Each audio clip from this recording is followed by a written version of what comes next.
François Verhagen, bonjour. Un tanguy chez les hyènes, c'est un titre rigolo pour votre livre publié chez Delachaux et Niesley avec toute une série d'histoires. Et vous y parlez d'amour, évidemment, parce que quand on parle d'animaux, on parle souvent d'amour, il y a toujours des belles histoires d'amour.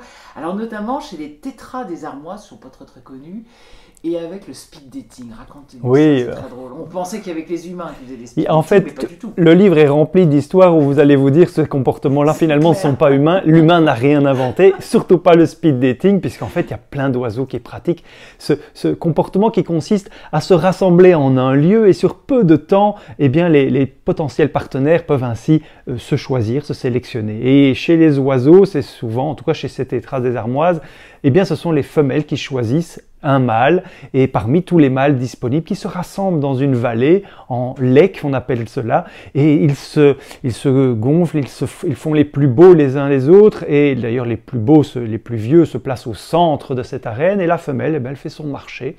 Elle se donne quelques jours pour le faire, hein, c'est-à-dire qu'il va y avoir certainement pas un choix réalisé le premier jour, on va visiter les différents mâles, et à l'approche d'un mâle, à l'approche d'une femelle, un mâle va commencer évidemment à sortir tous ses arguments. On a les plumes de la queue qui s'étalent à la manière d'un paon.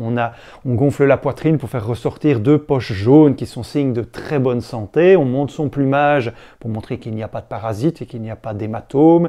Et la femelle l'observe. Et puis, si le mâle est séduisant, elle le mémorise. Elle reviendra sans doute le lendemain pour vérifier qu'il est toujours là.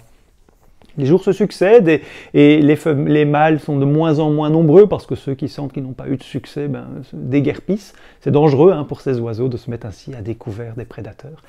Et résultat, eh bien, on a de plus en plus des mâles séduisants devant lesquels font la file plusieurs femelles qui attendent leur tour pour l'accouplement.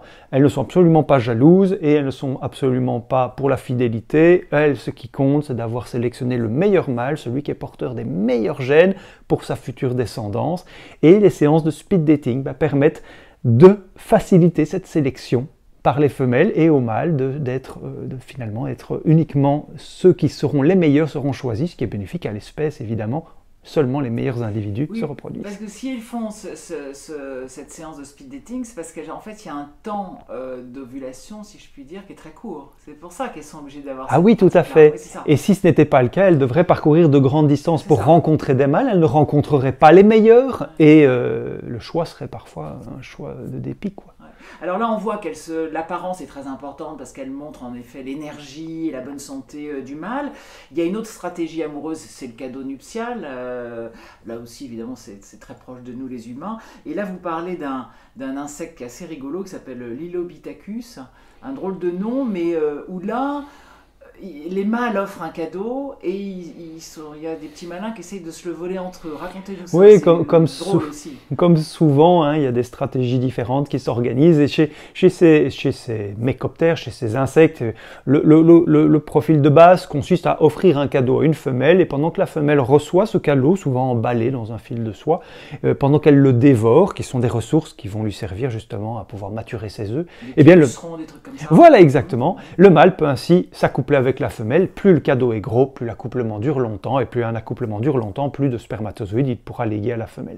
Donc il a intérêt à offrir un gros cadeau. Sauf que la compétition est rude, souvent ils sont très nombreux sur ce territoire, et il y a des petits malins qui effectivement développent des stratégies différentes. Par exemple celle d'attraper un caillou, de l'emballer et de l'offrir à la femelle. La femelle le saisit, l'accouplement débute, bien souvent il ne dure pas très longtemps, parce qu'elle se rend compte de la supercherie.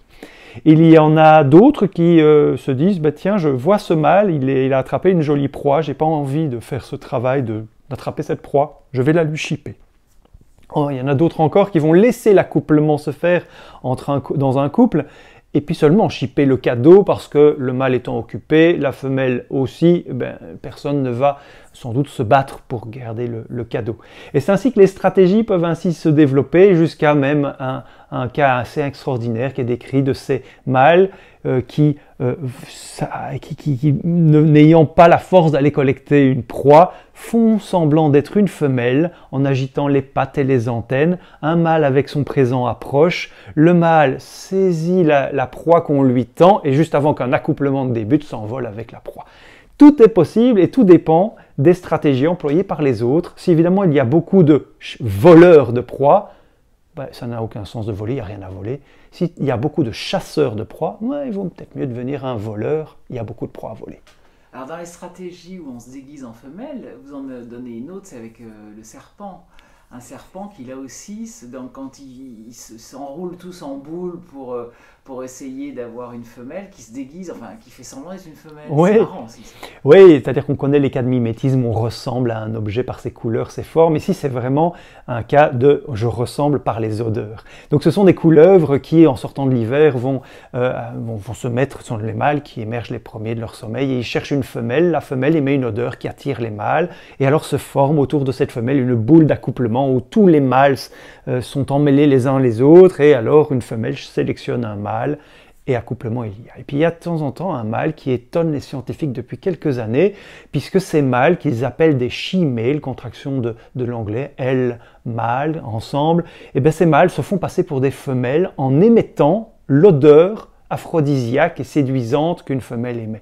Résultat, tous les mâles de la région s'agglutinent autour de ce mâle qui se fait passer pour une femelle, et les scientifiques pensaient au début que ça permettait à ce mâle, ce tricheur, de manipuler le comportement des autres mâles, de les leurrer pour lui permettre, lui, de s'accoupler avec la femelle. Mais ils se sont corrigés quelques années plus tard en disant non, notre théorie, elle est fausse.